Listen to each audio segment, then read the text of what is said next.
जय बिरसा, जय आदिवासी। आप तमाम कार्यकर्ता,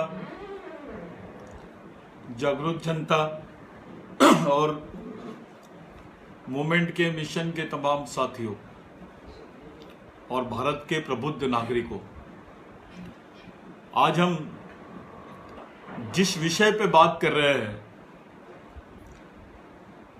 जल, जमीन, जंगल और आदिवासियों की अर्थव्यवस्था, ये एक ऐसा विषय है जिस पर इस देश में बात नहीं की गई। ये अनछुआ विषय है, अनटच, जिस पर सीरियसनेस इस देश में दिखाया नहीं गया। इसलिए आज हम लोगों को इस विषय पर बोलने की जरूरत पड़ रही है। आदिवासी विचार मंच, Birsa brigade, self respect movement, all India indigenous student federation और देश के तमाम आदिवासी संगठन, हमारे तमाम आदिवासी संगठन जो जमीन पर काम करते हैं, जो समाज के बीच में काम करते हैं, इन तमाम लोगों को मैं इस तरफ उनका ध्यान केंद्रित करना चाहता हूं। आदिवासी अर्थव्यवस्था को जब हम देखते हैं तो हमको तीन बातें पहले ध्यान में रखनी चाहिए। पहली बात, आजादी के पहले आदिवासियों की अर्थव्यवस्था कैसी थी, आजादी के बाद में आदिवासियों की अर्थव्यवस्था कैसी हो गई और आने वाले 2020 के बाद आदिवासियों की अर्थव्यवस्था कैसी रहेगी। ये बात आप लोगों को समझ में आनी चाहिए। इसलिए इसको एक अलग तरीके से हम लोग पेश करना चाहते हैं। साथियों, आजादी के पहले इस देश में 58% जंगल थे, 58% जंगल, और आजादी के बाद जो जंगल बचे हैं वो 28% से 32% तक के जंगल है, जिसमें वनीकरण और सामाजिक वनीकरण, सोशल फॉरेस्टाइजेशन और फॉरेस्ट, नेचुरल फॉरेस्ट, ये दोनों अलग अगर हम लोगों ने देखे तो ये करीब 28 से 34% जंगल, केवल 28% जंगल आज हमारे पास में सीमित है। और इन जंगल के एरिया में, इन जंगल के क्षेत्रों में भारत के 80% आदिवासी निवास करते हैं। देखिए, इन जंगलों को ग्रामीण अर्थव्यवस्था का हिस्सा बनाया या नहीं बनाया, यह भी एक प्रश्न आपको देखना पड़ेगा कि ग्रामीण अर्थव्यवस्था का हिस्सा भारत के जंगली क्षेत्र, वन क्षेत्र जो थे, वो ग्रामीण अर्थव्यवस्था का हिस्सा बन सके क्या, ये आपको समझना पड़ेगा। ग्रामीण अर्थव्यवस्था कृषि पर निर्धारित, उस पर आधारित की गई है, लेकिन जो जंगली क्षेत्रों के, यानी वन क्षेत्रों के, घने वन क्षेत्रों के जो वहां की जो अर्थव्यवस्था है, वो दोनों अलग दिखाई देते हैं। यहां आदिवासियों की जो जीवन शैली है वो वन उपज पर निर्भर करती है, झूम खेती पर निर्भर करती है और उनके पारंपरिक व्यवसायों पर निर्भर करती है। साथियों, जो आंकड़ा पूरे देश का हमारे सामने आया है, जो स्टैटिकल डाटा हमारे सामने पूरे देश का आया है आज आदिवासियों के बारे में, भारत की 70 से 80% आदिवासी आबादी जो है वो जंगल में रहती है, मजदूरी करती है, खेत मजदूर है और उनका पूरा जीवन उनके इस पर निर्भर करता है। जंगल पे निर्भर करता है, मजदूरी पे निर्भर करता है और खेत मजदूरी पे निर्भर करता है। हमारे पास एक डाटा है कि केवल 17% आदिवासी आज भूमालक है।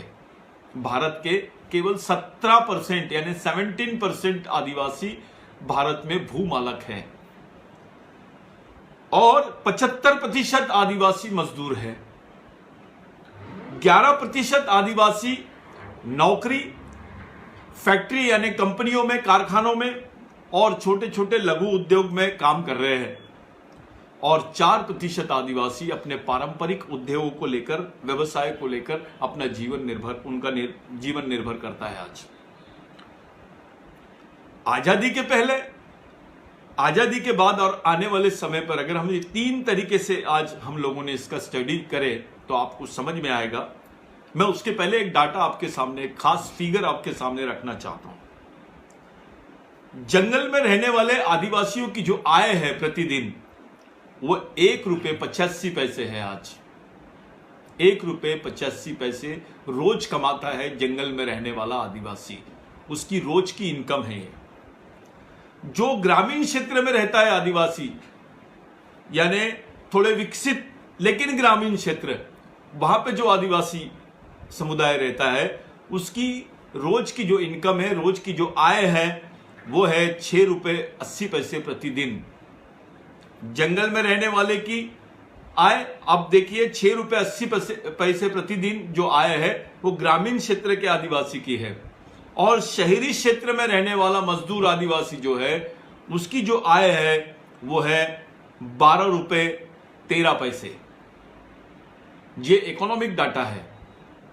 अब ये डाटा कुछ लोगों को हजम नहीं होगा, भारत के बड़े इकोनॉमिस्ट लोगों को ये डाटा हजम नहीं होगा। इसलिए नहीं होगा क्योंकि उनके पास डाटा नहीं है, वो पूरे परिप्रेक्ष्य में देखते हैं। आदिवासियों को लेकर उन्होंने कभी ऐसा स्पेसिफिक आदिवासियों के लेकर उन्होंने नहीं सोचा। अब बड़ी बात यह है भाइयों इसमें कि जो आदिवासियों के क्षेत्र में कोयला है, जो आदिवासियों के क्षेत्र में सागवान है, जो आदिवासियों के क्षेत्र में माइंस है, जो आदिवासियों के क्षेत्र में जंगल है, और जो आदिवासियों के क्षेत्र में दवाइयां है, जिसको आयुर्वेदिक दवाइयां या बाकी रिसोर्स बोलते हैं, क्या ये जो क्षेत्र है, ये जो फील्ड है, इस फील्ड की जो इकोनॉमी है, जो अर्थव्यवस्था है, उसका आदिवासी हिस्सा बना क्या? ये अगर आप सोचोगे तो आप पाओगे कि आदिवासियों को इस व्यवस्था का हिस्सा बनने नहीं दिया गया है। कोयला खदान, भारत में एक भी आदिवासी की कोयला खदान नहीं है। और कोयला खदानें ये या तो करीब 35% सरकारी है और 65% जो खदानें हैं ये निजी हाथों में है, निजी उद्योगपतियों के हाथों में है, निजी पूंजीपतियों के हाथों में है।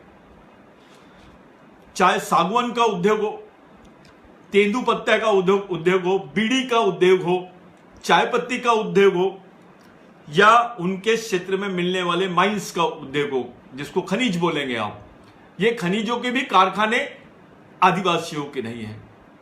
वो मालिक नहीं बन सका उसका, जो उसके क्षेत्र में उत्पन्न होने वाली चीज है, ये उसका व्यवसाय नहीं कर पाया आदिवासी आदमी। ये 2 बातें हैं। आपके मन में एक प्रश्न खड़ा होना चाहिए कि अगर कोयला आदिवासी के क्षेत्र में होता है तो आदिवासी कोयला व्यापारी क्यों नहीं बना? अगर आदिवासी के क्षेत्र में सोना होता है, खनिज होता है, लोहा होता है, तो आदिवासी लोहा व्यापारी, सोना व्यापारी ये क्यों नहीं बना? उसके बाद आदिवासी के क्षेत्र में अगर जंगल है तो जंगल से निर्माण होने वाली जितने प्रोडक्ट है या जितने उत्पाद है, उस उत्पादों का व्यापारी क्यों नहीं बन पाया आदिवासी? और जो मेडिसिन है, जिसको आप दवाइयां बोलते हैं, उन दवाइयों का व्यापारी क्यों नहीं बन सका? उन दवाइयों का उद्योग करने वाला वर्ग आदिवासी क्यों नहीं बन सका? यह प्रश्न अपने दिमाग में खड़ा करो अगर आदिवासी इकोनॉमी को आप समझना चाहते हो तो। यह प्रश्न मैं आप लोगों को इसलिए बताना चाहता हूं कि जो चीज आपकी जमीन पर है, जिस चीज के आप मूल मालिक हो, उस चीज का व्यापार आप क्यों नहीं कर पाए या आपको व्यापार करने नहीं दिया गया, यह चीज आपको समझनी पड़ेगी। आप इस अर्थव्यवस्था का हिस्सा तो बनना चाहिए था आदिवासी। पूरे विश्व में 3रे नंबर का देश है भारत, जहां पे सबसे ज्यादा कोल होता है, इंटरनेशनल बिजनेस है। और आप देखिए कोल का जो बिजनेस करने वाला वर्ग है, जो कोल का उत्पादन करने वाले लोग हैं, अंतरराष्ट्रीय स्तर पर और राष्ट्रीय स्तर पर, क्या वो आदिवासी है? जिनका कोई लेना देना नहीं है आदिवासी क्षेत्रों से, वो उस उद्योग के सबसे बड़े उद्योजक हैं। ये क्यों हुआ है? ये किस लिए हुआ है? ऐसा क्यों हुआ? ये अगर जब आप सोचते हो तो आपको समझ में आता है कि आदिवासियों को इस उद्योग में घुसने नहीं दिया गया। दे आर रिस्ट्रिक्टेड, उनको रिस्ट्रिक्ट किया गया, उनको रोका गया, उसका उद्योग करने के लिए रोका गया, उसकी ओनरशिप के लिए रोका गया, उसकी इकोनॉमिक ओनरशिप उसको नहीं दी गई। उसकी जमीन का मालिक है, जिस जमीन पे कोयला निकलता है उसका जमीन का मालिक आदिवासी है, लेकिन उस कोयले का व्यापार का मालिक आदिवासी नहीं है। यानी आर्थिक व्यवस्था से उसको पूरी तरह निकाल दिया गया। ये जब हम आदिवासी अर्थव्यवस्था के बारे में हम सोचते हैं तो पहले उनकी अर्थव्यवस्था के साथ में जो दुराभाव हुआ है, जो डिस्क्रिमिनेशन हुआ है, वो देखना पड़ेगा हमको। जब हम देखते हैं गौर से, डीपली जाके, गंभीरता से अंदर जाके जब हम लोग देखते हैं तो हमारे सामने एक प्रश्न खड़ा होता है कि आदिवासियों को इस उद्योग से पूरी तरह बाहर किया गया है। साथियों, कोई तेल निकालता है तो वो तेल ही कहलाता है। आदिवासियों के पास में कोयला था, कोयला है। आदिवासियों के पास में जंगल था, जंगल है। आदिवासियों के पास में उनकी जमीनों पर माइंस थी, माइंस है। आदिवासियों की जमीन पर जो फूड प्रोडक्ट्स यानी जो फॉरेस्ट प्रोडक्ट है, जैसे गोंद हो गया है, जैसे आपको आंवला हो गया है, अन्य अलग अलग टाइप के प्रोडक्ट है, केंदू पत्ता हो गया है, आपके बहुत सारे मेडिसिन है वो अलग हो गए। यानी ऐसे चीजों का भी उद्योग आदिवासी आदमी नहीं कर पाया। अब सवाल खड़ा होता है क्यों नहीं कर पाया। दुनिया के किसी भी इकोनॉमिस्ट या दुनिया के जितने भी इकोनॉमिस्ट लोग हैं, अर्थशास्त्री लोग हैं, जब उनसे आप ये बात बोलते हो कि जिसके जमीन पर कोयला उगता है वो कोयला का व्यापारी नहीं बन पाया है। ये भारत एक ऐसा देश है जहां पर आदिवासियों के साथ में ऐसा हुआ है। ये इसलिए हुआ है क्योंकि उनके अधिकारों को नकारने की जो प्रोसेस है, उनके अधिकारों को रिजेक्ट करने की, उनके राइट्स को रिजेक्ट करने की जो प्रोसेस है, ये दुनिया में सबसे ज्यादा भारत में हुई है। ये हमको समझना पड़ेगा। साथियों, आजादी के पहले आदिवासियों का जो संघर्ष था वो जमीन का था। आजादी के बाद भी संघर्ष जमीन का है। आने वाले समय में 2020 के बाद में जो मॉडर्न वर्ल्ड है उसमें भी संघर्ष जमीन का ही रहने वाला है। सब तरफ से जब आप देखोगे आदिवासियों की जो अर्थव्यवस्था है उसके बारे में जब आप सोचोगे तो आपके सामने बड़े अलग अलग प्रश्न आएंगे। आप हमारे महापुरुषों का संघर्ष ले लो, तिलका मांझी से लेकर, सिद्धू कान्हू से लेकर, पूजा भील से लेकर, टंट्या भील से लेकर, भीमा नायक से लेकर, राघोजी भांगरे से लेकर, बाबूराव शर्मा से लेकर, शंकर शाह रघुनाथ शाह से लेकर, आपके जितने भी महापुरुष हुए हैं हमारे, ये तमाम महापुरुषों का संघर्ष जमीन का संघर्ष रहा है। इन्होंने जमीन को अपना जीवन समझा है क्योंकि जमीन ही उनके जिंदा रहने का आखिरी साधन था। आदिवासियों ने अपने जिंदा रहने के आखिरी साधन को बचाने के लिए अपनी पीढ़ियां लगा दी उस संघर्ष को लड़ते लड़ते लड़ते लड़ते। दुनिया में इतनी लड़ाई जमीन के लिए कहीं नहीं हुई जितनी भारत में हुई है। हजारों सालों से आदिवासी इस संघर्ष को करते आ रहे हैं और आगे भी होते ही रहेगा क्योंकि उनका पूरा जीवन इसी के ऊपर डिपेंड है। मेरे भाइयों, अब बड़ा प्रश्न यह है कि जब अंग्रेजी हुकूमत ने भारत की सरकार को टेक ओवर किया, यानी यहां की जो सरकार थी उसको अपने हाथों में लिया, और बिरसा मुंडा के सामने जो ये सिचुएशन आई, तो बिरसा मुंडा ने एक सवाल खड़ा किया उनके सामने कि ठीक है, आप अपनी सरकार चलाइए, आप अपना राज चलाइए, आप यहां पर आपका बिजनेस करिए, लेकिन हमारे हाथों में सिर्फ हमारा जो मूल अधिकार है, जो पारंपरिक अधिकार है, जो सामाजिक सांस्कृतिक अधिकार है, यानी जल, जमीन और जंगल, ये हमारे अधिकारों में रखिए। आपको जो करना है वो कर लीजिए। देखिए, बिरसा मुंडा की सोच का आप अंदाजा लगाइए। जल, जमीन और जंगल,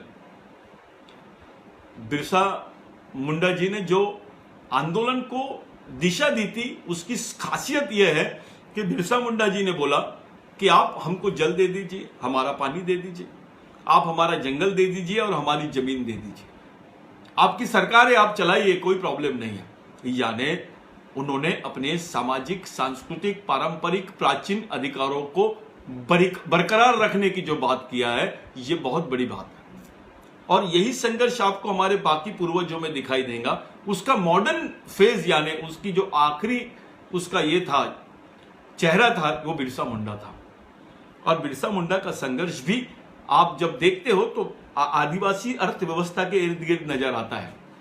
बिरसा मुंडा ने समाज को जिंदा रखने के लिए, आदिवासियों को जिंदा रखने के लिए, ग्रामीण अंचल के लोगों को जिंदा रखने के लिए, गरीब शोषित मजदूरों को जिंदा रखने के लिए जिस टाइप की मांग की थी, मेरे को ऐसा लगता है भारत में किसी ने नहीं की ऐसी बात।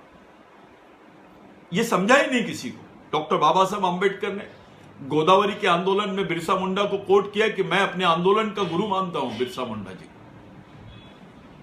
यहां तक के गांधी जी ने बोला कि बिरसा मुंडा की जो अपनी सोच है कि हमारे गांव में हमारा राज, मावा नाटे मावा राज, हमारे गांव में हमारी सरकार, ये जो सोच थी बिरसा जी की, वो सोच ग्रामीण आदमी के जीवन से, उसकी अर्थव्यवस्था से जुड़ी हुई सोच थी।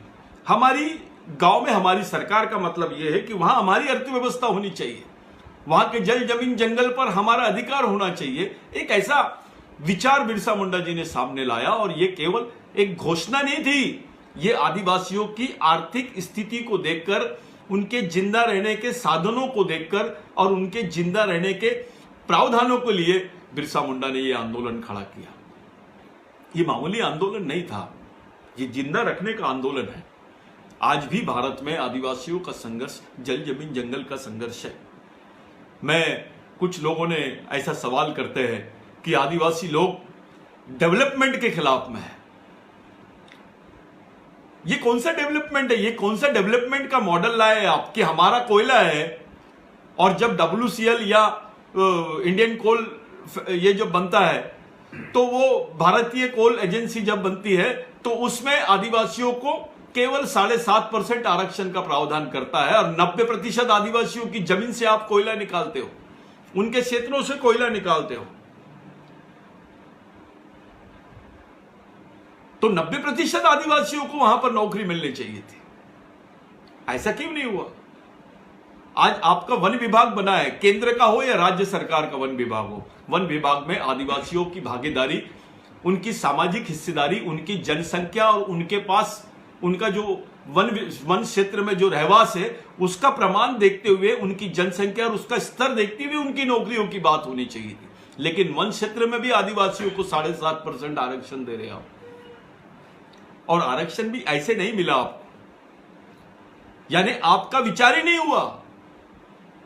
आरक्षण इसलिए नहीं दे रहे कि आप जंगल में रहते हो, आरक्षण इसलिए नहीं दे रहे आपको कोल माइंस में क्योंकि आपकी जमीन पे कोयला है, इसका उससे कोई संबंध नहीं है। यानी ये डिसाइड करते वक्त भी, ये निर्णय लेते वक्त भी आदिवासियों की अर्थव्यवस्था को, उनकी जो वास्तविक मूल पारंपरिक अर्थव्यवस्था है, उस अर्थव्यवस्था को ध्यान में रखकर फैसला नहीं लिया गया।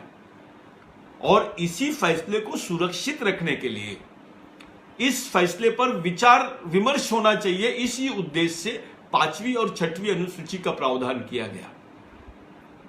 ये कॉन्स्टिट्यूशन में पैरेलल कॉन्स्टिट्यूशन है। ये भारतीय संवैधानिक व्यवस्था में आदिवासी अर्थव्यवस्था के अनुरूप, उनकी सामाजिक, सांस्कृतिक और आर्थिक अर्थव्यवस्था के अनुरूप 5वीं और 6वीं अनुसूची में जो प्रावधान किए गए वो बड़े इंपॉर्टेंट है, वो बहुत ही महत्वपूर्ण है। इस पर बात ही नहीं हुई पूरे देश में, आजादी के बाद से लेकर अब तक के कोई चर्चा ही नहीं हुई इसके ऊपर। आप देखिए, केवल 4 राज्य हैं जिनको 6वीं अनुसूची में रखा गया, मिजोरम, मेघालय, त्रिपुरा और असम। ये 4 राज्य जिनको 6वीं अनुसूची में रखा गया।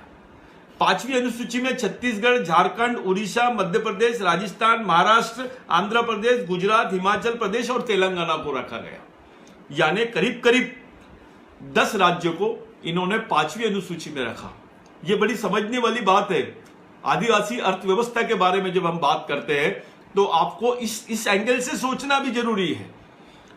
आप देखिए, लक्षद्वीप में आदिवासी जो है 94% है, लेकिन इनको ना 5वीं ना 6वीं अनुसूची में रखा गया। उसके बाद नागालैंड में आदिवासी 90% है, लेकिन आदिवासियों को यहां 5वीं और अनुसूची में 6वीं अनुसूची में नहीं रखा गया। अरुणाचल प्रदेश में 70% आदिवासी है, लेकिन यहां पे भी 5वीं अनुसूची और 6वीं अनुसूची का प्रावधान नहीं किया गया। उसके बाद मणिपुर है, मणिपुर में करीब करीब आदिवासी 45% है, वहां पर भी उनके लिए प्रावधान नहीं किया गया। इसके बाद में आप आइए सिक्किम में भी आदिवासी 40% के ऊपर में है, वहां पर भी प्रावधान नहीं किया गया। जम्मू कश्मीर में आदिवासी करीब 14% है, 14% आदिवासियों के लिए भी प्रावधान नहीं किया गया। उसके बाद आप गोवा में आइए, गोवा में करीब करीब 12% आदिवासी है, वहां पर किसी क्षेत्रों को भी इन्होंने 5वीं और 6वीं अनुसूची का हिस्सा नहीं बनने दिया। अंडमान द्वीप जो है, जहां पर आदिवासियों की जनसंख्या ये लोग माइनस बता रहे हैं। अंडमान निकोबार द्वीप जो है वास्तविकता में आदिवासी द्वीप था, इसको तो सोचा ही नहीं जा सकता था। आज वास्तविक हालत ऐसी होगी कि आदिवासियों की जनसंख्या माइनस में आ गई। वहां केवल 8% आदिवासियों की जनसंख्या भारत सरकार घोषित करती है, यह सोच का विषय है। उसके बाद आप कर्नाटक में आ जाइए, 7% आदिवासी है। दमन दीव में आ जाइए, आपके पास दमन दीव में भी ये आदिवासियों को माइनस दिखा रहे हैं, जहां पे 8% से ज्यादा आदिवासी है। उत्तराखंड में भी आ जाइए, वो लोग बोलते हैं 3% आदिवासी है, उत्तराखंड जैसे राज्य में। उसके बाद केरल में आइए, केरल में 2% आदिवासी बता रहे हैं, जबकि केरल में करीब करीब 7 से 7.5% आदिवासी है। उनको इन लोग डिफाइन नहीं किए। केरल, बिहार, तमिलनाडु और उत्तर प्रदेश में तो आदिवासी ही नहीं है बोल रहे हैं। करीब करीब 1% गवर्नमेंट आंकड़ा बताती है, 1% से भी कम गवर्नमेंट का आंकड़ा आ रहा है। और 4-5 राज्य ऐसे बता रहे हैं जहां पर आदिवासी ही नहीं है। एक पंजाब है, हरियाणा है, चंडीगढ़ है, दिल्ली और पौंडीचेरी है। साथियों, ये आदिवासियों के तरफ देखने का नजरिया नहीं है, यह आदिवासियों की तरफ नहीं देखने वाला रिजल्ट है। भारत में ऐसा कोई राज्य नहीं है जहां पर आदिवासी आदमी नहीं रहता है। वर्तमान में भी ऐसा कोई राज्य नहीं है जहां पर आदिवासी राज्य नहीं रहता है। किसी ने क्वेश्चन नहीं किया, किसी ने प्रश्न नहीं पूछा पार्लियामेंट में कि भैया आप ये जो राज्य है इनको 5वीं अनुसूची और 6वीं अनुसूची से क्यों आप लोगों ने दूर रखा। ऐसा क्वेश्चन कभी खड़ा नहीं किया गया। राष्ट्रपति उस पर बात करने के लिए तैयार नहीं है, राज्यपाल उस पर बात करने के लिए तैयार नहीं है। राष्ट्रपति और राज्यपाल 2 इंपॉर्टेंट पर्सनालिटीज है, जो रिस्पॉन्सिबल पर्सनालिटी है, जिसको राज्यपाल और राष्ट्रपति के अधिकार जो है वो 5वीं और 6वीं अनुसूची के बारे में बहुत ज्यादा इंपॉर्टेंट है। यानी आदिवासियों के बारे में वास्तविकता में अगर कहीं सामाजिक और संवैधानिक जवाबदारी किसी पोस्ट पर आती है या किसी पद पर आती है तो वो राष्ट्रपति और राज्यपाल है। लेकिन आप देखिए पूरे देश के राज्यपाल और देश का राष्ट्रपति आदिवासियों के बारे में अभी तक के कोई उल्लेख नहीं किया।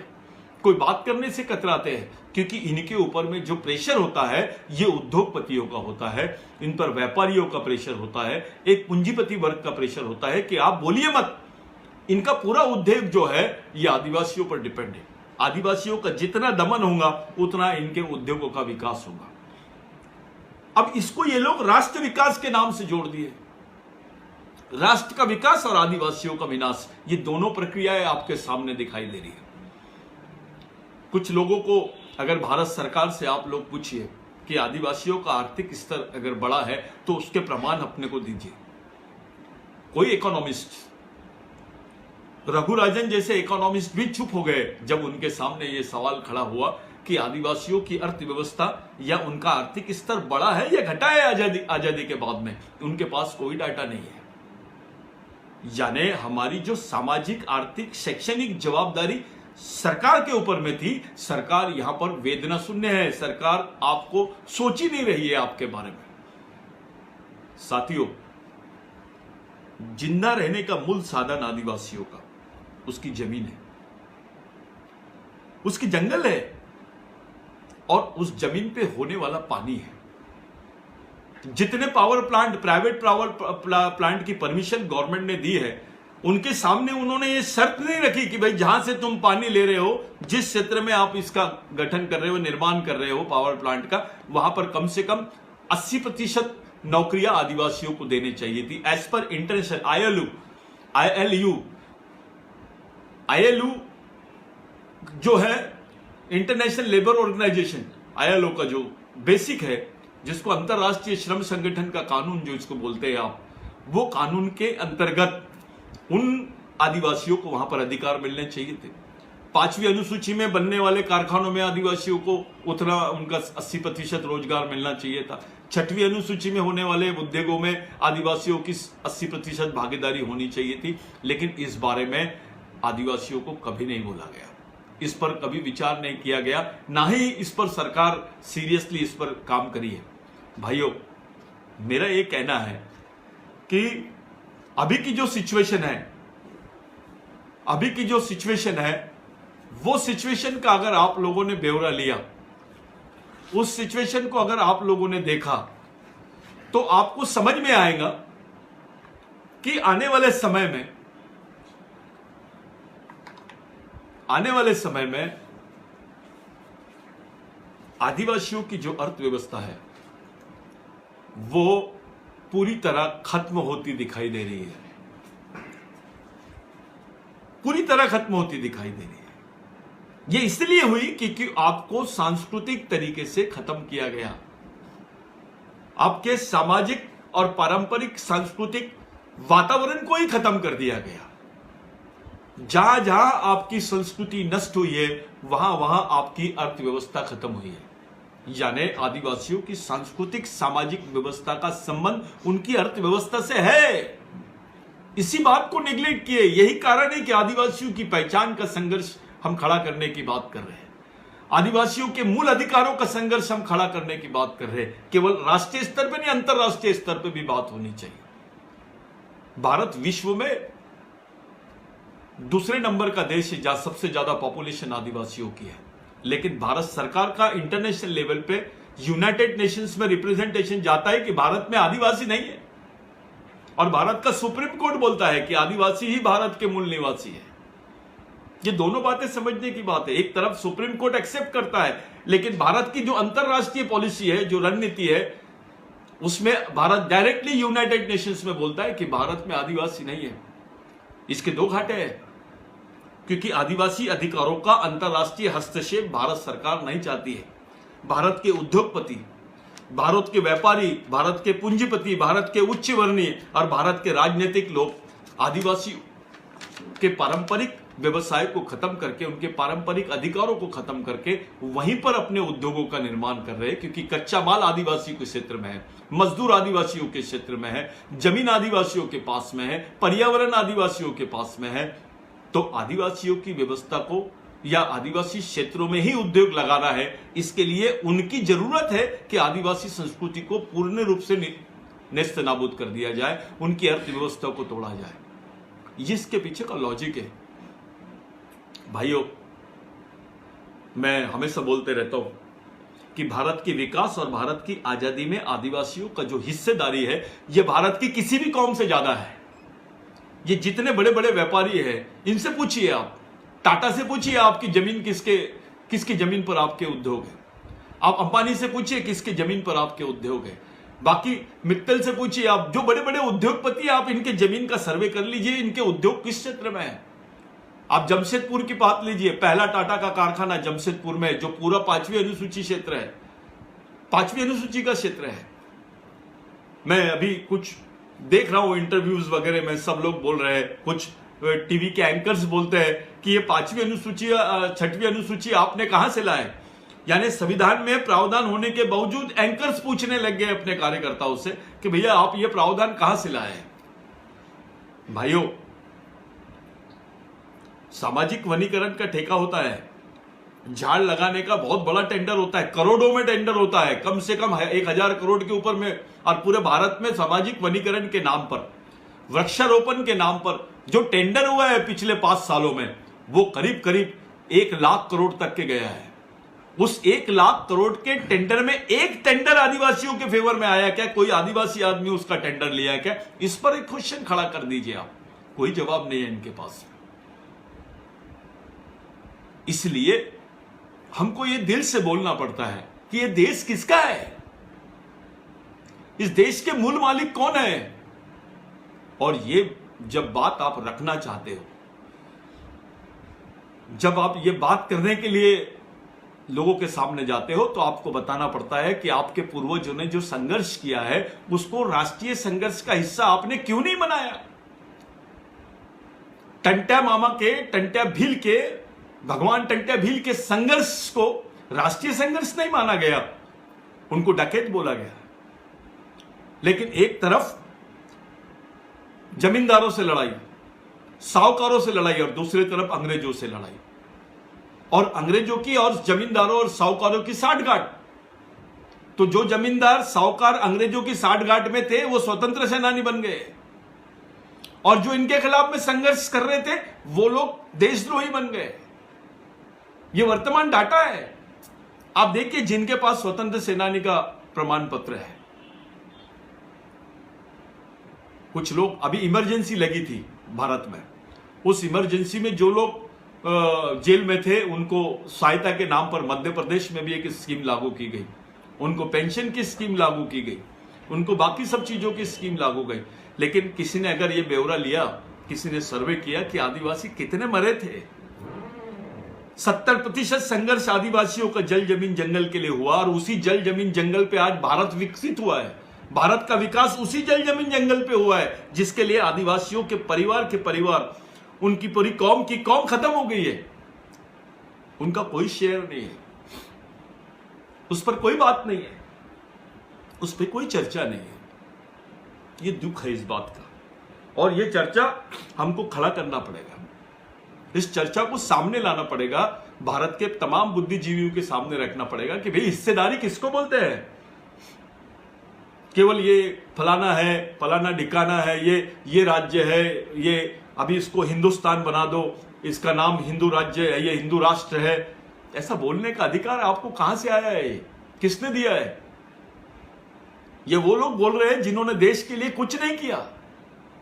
इनको पूछिए, आइए आप हमारी तुलना कीजिए। आप, हम खुलेआम चाहते हैं चर्चा पूरे देश में कि आइए आप बताइए कि आपने देश के लिए क्या किया। नहीं तो हम बताते हैं देश के लिए हमने क्या किया, और देश के लिए हमने क्या क्या खोया है। जिनकी जमीन पर, जिनके उत्पादन पर, जिनके साधनों पर, जिनके जीवन पर यह देश की बुनियाद रखी गई है, उनसे बात करने के लिए तैयार नहीं है कोई। आज उन पर विचार करने के लिए कोई तैयार नहीं है। यह संघर्ष बहुत बड़ा संघर्ष है। आदिवासी इकोनॉमी एक ऐसा विषय है भाई, आदिवासियों की अर्थव्यवस्था, जल जमीन जंगल से जुड़ी हुई जो अर्थव्यवस्था है, आज जल जमीन जंगल के अधिकारों से आपको वंचित कर दिया। आपकी अर्थव्यवस्था कैसे खड़ी होगी? आपको तो वहां रहने ही नहीं दे रहे। किसी आदिवासी ने लकड़ी चुना तो जेल में जा रहा है वो। किसी आदिवासी ने जंगल में अंदर चले गया तो उसको, उस पर केसेस लगा दी गई। अभी तो कानून ला रही है गवर्नमेंट कि वहां पर जो फॉरेस्ट गार्ड होंगे वो फॉरेस्ट गार्ड बिगर परमिशन के, बिगर किसी से पूछे आदिवासियों को अरेस्ट कर लेंगे। चाहे उसके पास में अगर जिसको कुराड बोलते हो आप, जो एक उसका साधन है लकड़ी तोड़ने का और बाकी सब चीजों का, वो साधन भी रहेगा तो उसको अरेस्ट करने के पावर से, उस पर फायरिंग करने के पावर से। जितनी केसेस आज लगी है, एक सलमान खान पे केस लगी तो पूरे देश में हंगामा हुआ, लेकिन भारत में 90% जानवरों को मारने की जो केसेस है, जिसमें से 50% केसेस झूठी है, वो आदिवासियों पे लगाई गई। आदिवासियों के क्षेत्र में शेर है, दूसरी तरफ नक्सलवादी है। आदिवासी ने नक्सलवादी को पानी पिलाया तो नक्सल समर्थक की केस भी लगी है उस पर। यानी ये जो प्रभाव आपको देखना पड़ेगा, कानूनी जिसको बोलते हैं implementation of act, implementation of law and order, कौन उसका शिकार हुआ है? जिसको देश नहीं समझा, जिसको संविधान नहीं समझा, वो राष्ट्रद्रोही बन गया। इसका मतलब ये नहीं कि हम नक्सलवाद का समर्थन करते हैं, हम नक्सलवाद के समर्थन में नहीं हैं, लेकिन हम ये जो थीम बन रही है, जिस तरीके से आदिवासियों की तरफ देखने का दृष्टिकोण बन रहा है, जब आदिवासी अपने मूलभूत अधिकारों के बारे में बात करता है, उसको राष्ट्रद्रोही बनाने का षड्यंत्र रचा जा रहा है। कोई चैनल इस पे खुल के बात नहीं करता है, कोई चैनल बात करने के लिए तैयार नहीं है। हम तो खुला निमंत्रण देते हैं कि आइए आप हमसे बात कीजिए, खुल के बात कीजिए अर्थव्यवस्था के बारे में। इस देश की अर्थव्यवस्था में आदिवासियों का योगदान, इस देश की आजादी में आदिवासियों का योगदान, इस देश के विकास में आदिवासियों का योगदान और आदिवासियों का प्राचीन इतिहास और उसकी मालकियत, ये विषय रखिए और बात करिए आप। कोई चैनल बात नहीं करेगा, नहीं करते हैं। अगर जिस दिन यह इश्यू बन जाएगा, इस देश में एक नई चर्चा शुरू हो जाएगी। या हिंदू मुस्लिम का इश्यू बन सकता है, यहां पर किसी संत को मार दिए तो हंगामा हो जाता है, कोई मारे जाए तो हंगामा हो जाता है, लेकिन लाखों की संख्या में लोग ऐसे मर रहे हैं, उसके ऊपर कोई हंगामा नहीं होता है। साथियों, आदिवासी अर्थव्यवस्था का एक जीता जागता आपको उदाहरण देता हूं मैं। जितने मजदूर अभी लॉकडाउन में एक प्रदेश से दूसरे प्रदेश गए थे, उसमें 80% आदिवासी है। उनकी अर्थव्यवस्था देखिए आप, उनकी अर्थव्यवस्था देखिए कि उनको मजबूर हो गए वो अपनी जमीन छोड़कर, अपना गांव छोड़कर, अपने पूर्वजों की जमीन छोड़कर दूसरे शहर में जाके वो रोजगार करने के लिए मजबूर हो गए। इस बात का उदाहरण यह है कि यही बात इस बात का प्रमाण है कि आदिवासियों की जो अर्थव्यवस्था है ये पूरी तरह ध्वस्त की गई है। आदिवासियों की अर्थव्यवस्था ध्वस्त की गई है। विकसित देश है भारत को ये लोग आर्थिक समृद्ध बनाने की बात कर रहे हैं। 1 रुपए 40 पैसे इनकम, 1 रुपए 80 पैसे इनकम, 6 रुपए 80 पैसे इनकम, 12 रुपए 70 पैसे इनकम, ये इनकम है। ये उसकी रोज की कमाई है। 1 रुपए 40 पैसे में अच्छी वाली बिस्किट नहीं आती, बिस्किट का पोड़ा नहीं आता, अच्छी चॉकलेट नहीं आती कैडबरी की। वो अपने बच्चे को वो चॉकलेट भी नहीं खिला सकता, इतना भी नहीं कमा सकता। शहर में जाकर एक बोतल पानी भी लेने की उसकी औकात नहीं है। जिस पानी की कीमत 20 रुपए रखी गई है, वो पानी की बोतल, एक शुद्ध पानी की बोतल कमाने की, उसको पीने की ताकत आदिवासियों में नहीं है आज। यह अर्थव्यवस्था आदिवासियों की, यह स्तर है उनके जीवन का। और उस समाज के आप नुमाइंदे हो। उस समाज, ऐसा समाज पूरे भारत में बैठा है जिसकी खून पसीने पे भारत के बाकी सब चीजें, उसका विकास हो रहा है।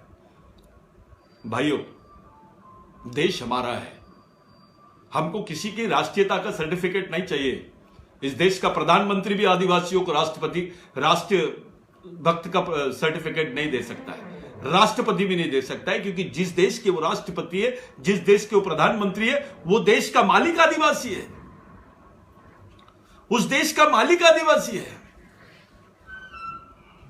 यह बात को समझने की जरूरत है। लेकिन वैसा नहीं है। आप पर बहुत बड़ी जवाबदारी है। हम छोटे छोटे मुद्दों पर काम कर रहे हैं। मैं बार बार उस चीज को ले रहा हूं कि आप ये जातीय मुद्दों पर, ये संकीर्णता के मुद्दों पर काम करना छोड़ दीजिए। आप व्यापक हो जाइए। आपको अंतरराष्ट्रीय स्तर पर भी इस सिचुएशन की सामना करना पड़ेगा, राष्ट्रीय स्तर पर भी इस सिचुएशन का सामना करना पड़ेगा। आपकी राष्ट्रीय पहचान को भी आपको खड़ी करनी पड़ेगी और आपकी अंतरराष्ट्रीय पहचान को भी खड़ी करनी पड़ेगी। इसकी एक रणनीति होती है, इसकी एक सामाजिक रणनीति होती है। हम इसलिए एक व्यापक बात करने जा रहे हैं। हम मराठाओं को बोल रहे हैं, ओबीसी को बोल रहे हैं, हम हमारे दलित भाइयों को बोल रहे हैं, अल्पसंख्यक भाइयों को बोल रहे हैं कि आप किसके वंशज हो। इसलिए बोल रहे क्योंकि इस समाज की तरफ उनका ध्यान केंद्रित होना चाहिए। भारत में एक ऐसे विषय पे काम चल रहा है जो पूरी तरह बुनियादी रूप से झूठा है, झूठा है। ऐसे राष्ट्रीयता की बात चल रही है जिसका कोई वजूद नहीं है, उसकी कोई सांस्कृतिक और सामाजिक पार्श्वभूमि नहीं है, लेकिन हो रहा है, माना जा रहा है। मैं हमेशा बोल रहा हूं, हमेशा इस बात पे जोर देता हूं कि आप जब भी इस परिप्रेक्ष्य में इस बात करते हैं, मैंने बताया जिस जिस जगह पर, जिस जिस देश में आदिवासियों की सांस्कृतिक सामाजिक पहचान खत्म हुई है, उनकी संस्कृति खत्म हुई है, वहां उनकी अर्थव्यवस्था नेस्त नाबूद हो गई है। तुम देखो, आपकी कल्चरल स्टेटस जहां जहां डिस्ट्रक्शंस की तरफ गई है, आपका कल्चरल जो सोशल स्टेटस है वो जहां डिस्ट्रक्ट हुआ है, खत्म हुआ है, नेस्त नाबूद हुआ है, वहां आपकी अर्थव्यवस्था भी खत्म हो चुकी है। आपकी संस्कृति का संबंध आपके जीवन से है, आपकी पहचान का संबंध आपके आने वाले अधिकारों से है। और इस देश में आपसे बड़ा आदमी कोई नहीं है। प्रधानमंत्री है लेकिन वो आदिवासी नहीं है, प्रधानमंत्री होना बड़ी बात हो सकती है, राष्ट्रपति होना बड़ी बात हो सकती है, लेकिन उससे बड़ी बात है आदिवासी होना, मालिक होना। आप इस देश के जमीनी मालिक हो। वो राजनीतिक पद है, लेकिन सामाजिक पद आपके पास है। आप अपनी पहचान को कायम रखो, जातीय पहचान को नहीं, सामाजिक पहचान को आप कायम रखो। आज चुनौती है हमारे सामने कि आपके आरक्षण के प्रावधान खत्म होते चले जा रहे हैं, निजीकरण आ रहा है। आपका आरक्षण पूरी तरह खत्म होने वाला है। आपके पास पढ़ा लिखा वर्ग है, लेकिन उसके पास अर्थव्यवस्था नहीं है, उसके पास इतने साधन नहीं है कि खुद का उद्योग खड़ा कर सके। आपको इस उद्योग का हिस्सा भी नहीं बनने देंगे। मैंने शुरुआत में ही बताया, जमीन आपकी, कोयला आपका, लेकिन कोयले का व्यापार आपका नहीं है। जंगल आपका, जंगल पे होने वाला पेड़ आपका, लेकिन आरा मशीन के आप उस हकदार नहीं है। आप उससे होने वाले उत्पादन के आप हकदार नहीं है, उसके व्यापारी भी नहीं है आप। जो आपका उत्पादन है, जो सब कुछ आपका है, और उसके आप व्यापारी नहीं है। आदिवासी की जमीन, उसका कोयला, लेकिन कोयला खदान में रोजंदारी पे काम करने वाला आदिवासी है, और वो भी इतनी अवस्था में कि उसका खाने का भी उसकी रोजंदारी से इंतजाम नहीं हो सकता है। मैं एक उदाहरण देता हूं आपको। विश्व में यह बड़ा अलग टाइप का उदाहरण आपको दिख रहा है। आदिवासी अर्थव्यवस्था पे बात कर रहे हैं तो कुछ सटीक उदाहरणों से हमको समझना पड़ेगा। विश्व में आप देखिए, अपने ही जमीन पर आदिवासी, अपने ही जमीन पर उसकी जमीन दूसरा आदमी ठेके से करता है और वो मजदूरी करता है उस पर। अपने ही जमीन पर वो मजदूरी कर रहा है। एक दूसरी तरफ एक बैल और दूसरा आदिवासी आदमी। उसकी अर्थव्यवस्था, उसके जीवन के आर्थिक स्तर को आपको अगर देखना है तो बैल के साथ आदिवासी आदमी को जोता जा रहा है, यानी बैल यानी जानवर और एक तरफ आदिवासी, ये दोनों मिलकर खेती जोता जा रहा है। और ये पैटर्न पूरे देश में लागू हो गया है। आप लोग अभी फेसबुक में या ये व्हाट्सएप में या बाकी यूट्यूब में आप लोग देखते होंगे, लेकिन वास्तविकता पे जमीन पर यही चल रहा है। बेटा का बाप पहले वो जमींदार के पास काम करता था, अब उसका बेटा काम कर रहा है उसके लिए। वो पैदा ही उसकी जमीन पर काम करने के लिए हुआ है। उसकी अर्थव्यवस्था कहां से खड़ी होगी? उसकी आर्थिक स्थिति के विकास के बारे में कोई सुपर प्लानिंग हो रही है क्या? हम लोग मंदिरों की अर्थव्यवस्था खड़ी कर दी है, हमने पुजारियों की अर्थव्यवस्था खड़ी कर दी है, लेकिन अपना अर्थव्यवस्था के बारे में आपने सोचा नहीं। ये मेरा आकलन है कि जो धोखा आदिवासियों के साथ में भारत में हुआ है, विश्व में किसी देश में नहीं हुआ जितना धोखा आदिवासियों के साथ भारत में हुआ है। अब तो आदिवासी के ही देश में उसको देशद्रोही बोला जा रहा है, उसको राष्ट्र विरोधी बोला जा रहा है, उसको अलगाववादी होने का स्टैंप लगा रहे हैं। मैं खुली चर्चा के लिए निमंत्रित करता हूं सबको, करो इस पे खुली चर्चा आए, हमसे बात करें, हम बताते हैं मिशन क्या होता है। इस देश का वास्तविक राष्ट्रीयता, इस देश की वास्तविक राष्ट्रीयता क्या है, इस पर चर्चा होनी चाहिए कि सही में इस देश का राष्ट्रीय नागरिक कौन है। नागरिक होना अलग बात है, मालिक होना यह दूसरी बात है। आप नागरिक ही नहीं, इस देश के मालिक भी है। यहां पर ड्वेल सिटीजनशिप वालों के लिए प्रावधान है। अमेरिका में भी रहता है, ऑस्ट्रेलिया में भी रहता है, इंग्लैंड में रहता है, जर्मनी में रहता है और इंडिया में रहता है, उसके लिए प्रावधान है। लेकिन जो इस देश का नागरिक भी है और मालिक भी है, उसके लिए कोई प्रावधान नहीं है। जो ड्वेल नेशनल आइडेंटिटी है वो आपके पास है, किसी के पास नहीं है। जो ड्वेल नेशनल आइडेंटिटी जिसको बोलते हैं, दो आइडेंटिटी, दो पहचान। एक आप इस देश के नागरिक हो, लेकिन उससे बड़ी पहचान आप इस देश के मालिक भी हो। यह आदिवासियों के पास है।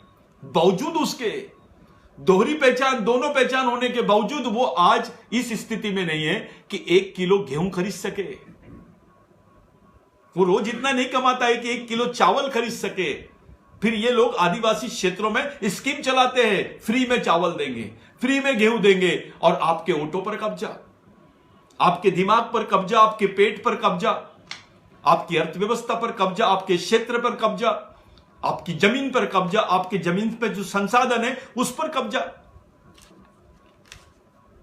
दूसरे क्षेत्रों में आंदोलन नहीं चलता है फ्री चावल, मुफ्त चावल देने का। आदिवासी क्षेत्रों में घोषणा हो जाती है कि भैया हम मुफ्त चावल देंगे, बेचारे आदिवासी भूख के मारे वोट देना शुरू कर देते हैं। लोकतंत्र का इतना बड़ा मजाक किसी देश में नहीं होता है जितना भारत में है।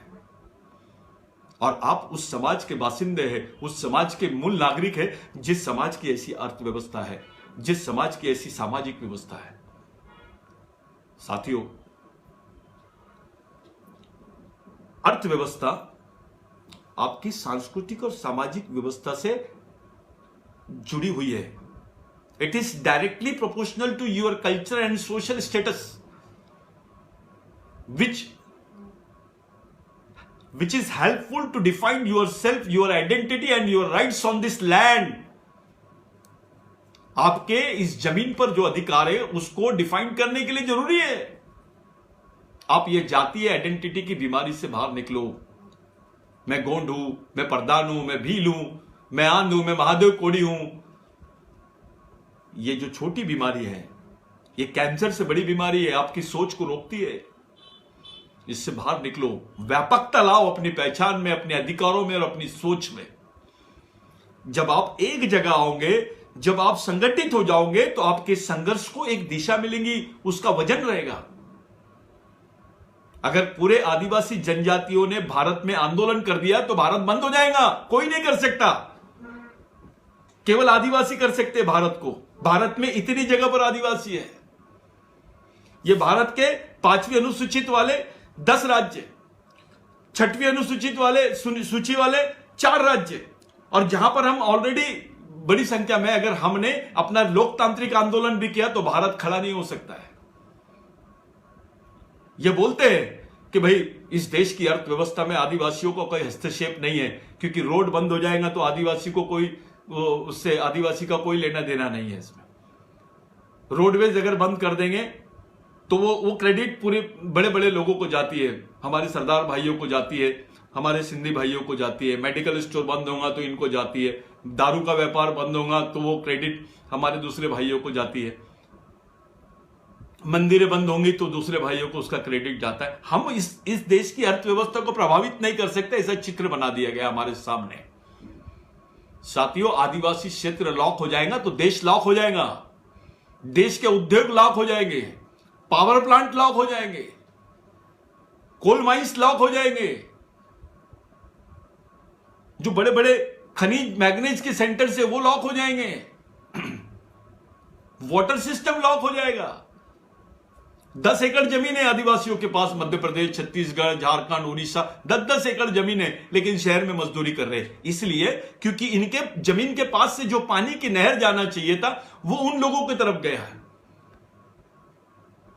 जिनको जो इनकी आर्थिक हालत पहले से ही अच्छी है, जिनका राजनीतिक वर्चस्व है, उन लोगों ने अपनी जमीनों के पास से उसका पानी का नहर निकाल लिया। मैं एक आकलन किया हूं पूरे देश में घूमकर, केवल 13% लोग ये जमीन के नहरों से जो इन्होंने पानी के रिसोर्स बनाए खेती के लिए, उससे 13% आदिवासियों को फायदा हुआ है। बाकी बेचारे 87% आदिवासी जो है वो महरूम हो गए। उनको फायदा होना था, उनकी अवस्था ऐसी होगी, 10 एकड़ जमीन है और शहर में 10 रुपए के लिए मजदूरी कर रहा है। चाहे कहीं का भी, महाराष्ट्र का भी आदिवासी हो, गुजरात का हो, छत्तीसगढ़ का हो, कहीं का भी आदिवासी हो, उसकी यही हालत है। इस भारतीय अर्थव्यवस्था में, भारतीय व्यापार में आदिवासी न शिक्षा पद्धति में है, न किसी चीज का, इनकी सोच का हिस्सा नहीं बन पाया आदिवासी। कोई अच्छी स्कीम आदिवासियों के लिए नहीं लाई गई। ये जो वन जमीन कानून है, इसका इंप्लीमेंटेशन किया गया, गैर आदिवासियों को पारंपरिक वन निवासी के नाम पर इन्होंने वहां पे जमीनें दी, लेकिन आदिवासियों के हिस्से में जमीनें नहीं आई। केवल 23% आदिवासियों को जमीनें मिली, बाकी तो सब गैर आदिवासियों को जमीन दी गई है। ये सच्चाई है, आप डाटा लो, देखो। और खास करके ये 4-5 सालों में जो हुआ है देश में, वो बहुत ज्यादा ये है, हमारे लिए चिंता का विषय है। हम किसी पार्टी का समर्थन नहीं करते, हम केवल समाज के हक में, समाज के लिए, समाज को बचाने के लिए, समाज के जीवन स्रोतों को जिंदा रखने के लिए, उनके आने वाली जनरेशन को कैसे जिंदा रखेंगे, उसके रिसोर्स क्या रहेंगे, इस दिशा में सोच रहे हैं। हम भारत के सभी नागरिकों से प्यार करते हैं, हम किसी समाज का, किसी धर्म का अनादर नहीं करते, लेकिन हम अपेक्षा करते हैं कि हमारे जिंदा रहने के बारे में भी सोचा जाए। सबके सामने विकास का प्रश्न है, उन्नति का प्रश्न है, आदिवासियों के सामने जिंदा रहने का प्रश्न है, यानी उनकी अर्थव्यवस्था से वो बाहर हो गए, राष्ट्रीय प्रवाह से बाहर आदिवासी हो गए। उनके जिंदा रहने के संभावनाओं को जब हम तलाशते हैं तो हमारे हाथ में रिजल्ट नहीं दिखाई देते। एक मजदूर, सबसे नीचे लेवल का काम, आखिरी काम, यानी मजदूरी, हाथ मजदूरी जिसको बोलते हैं, अगर आपको हाथ मजदूरी का भी काम नहीं मिलेगा तो आप कौन सा काम करोगे इसके बाद, ये बताइए। इसलिए रिजल्ट आ रहे हैं, आपके लोग, काम नहीं मिलता, कुछ नहीं मिलता, वो 600 रुपए में खून बेच रहे, 700 रुपए में खून बेच रहे, 800 रुपए में खून बेच रहे, कोई किडनी बेच रहा है, कोई आंखें बेच रहा है, कोई अपने बच्चों को बेच रहा है। आप सुने होंगे कई लोग अपनी बच्चियों को बेच डाले हैं बाजार में, आदिवासी लड़कियां खरीदने जाते हैं लोग। ये अर्थव्यवस्था में, आपकी अर्थव्यवस्था खत्म होने का नतीजा है। अब आदिवासी आदमी आदमी नहीं रहा, वो वस्तु बन गया है। अब जमीन, आदिवासियों की जो जमीन है वो वस्तु बन गई, खरीदी बिक्री की वस्तु थी, पहले वो अधिकार थे। Now it is converted into commodity. आपकी जमीन पहले आपके मूल अधिकार और उसके सांस्कृतिक, आपके ये पारंपरिक अधिकारों का हिस्सा थी, आज वो वस्तु बन गई है। आदिवासियों की जमीन कहीं से भी ली जा रही है, राष्ट्रीय सुरक्षा के नाम पर आपके एक कानून बना दिए कि नहीं, आदिवासियों की जमीन जाना चाहिए, जिसको लैंड एक्विजिशन एक्ट बोलते हैं, भूमि सुधार अधिनियम, उसके तहत भी आदिवासियों की जमीनें जा रही है। प्रोजेक्ट आ रहे तो आदिवासियों की जमीनें जा रही, इसलिए जा रही है भाई क्योंकि आदिवासियों की जमीन सस्ती है। आपसे पूछता हूं मैं, आपकी जमीन की वैल्यू कम क्यों है? दूसरे की जमीन 10 लाख रुपए एकड़ और आदिवासी की जमीन 1 लाख रुपए एकड़, इतना डिफरेंस क्यों है? क्योंकि आप उस इकोनॉमी से बाहर हो गए। आपकी संपत्ति का वैल्यूएशन जो है वो जीरो है, आपके अधिकारों का वैल्यूएशन जीरो है, आपके अस्तित्व का वैल्यूएशन जीरो है, इसलिए आपकी अर्थव्यवस्था खत्म हो गई, ध्वस्त हो गई। आपकी आने वाली जनरेशन को जिंदा रखने के लिए मिशन चलाना है। अर्थव्यवस्था को समझने के लिए आपको पूरे डाटा को अपने आंखों के सामने रख के बात करना पड़ेगा। ये उड़नछू बातें करने से काम नहीं चलेगा। विश्व में भारत विकासशील देशों में गिना जाता है, लेकिन विश्व में सबसे ज्यादा गरीब आदमी कालाहांडी में मिला, उड़ीसा के कालाहांडी में, और वो आदिवासी आदमी मिला। उसकी इनकम ₹1.25। ये मैं नहीं बोल रहा हूं, ये अंतरराष्ट्रीय स्तर का सर्वे बोलता है। यानी भारत विश्व में अभी बड़ी इकोनॉमी की तरफ जा रहा है, और विश्व का सबसे गरीब आदमी आदिवासी है, और भारत का। ये दोनों चीजों को समझो आप, देश का विकास और आदिवासी का विनाश, ये दोनों चीजें समझना पड़ेगा आपको। देश का विकास हो रहा है, मान्य है, अच्छी बात है, आदिवासियों का विनाश क्यों हो रहा है, इस पर बात करो ना। आपकी सोशल एडवोकेसी करने वाला वर्ग इस देश में नहीं है। डेमोक्रेसी में जिस वर्ग की सोशल, इकोनॉमी और एजुकेशनल और उनके अधिकारों का, कॉन्स्टिट्यूशनल राइट्स की एडवोकेसी यानी उसकी वकालत करने वाला वर्ग जब तक के नहीं आएगा, समाज की अवस्था में बदलाव नहीं आएगा। हमको पार्टी प्रेम से ज्यादा सामाजिक प्रेम की तरफ आना पड़ेगा।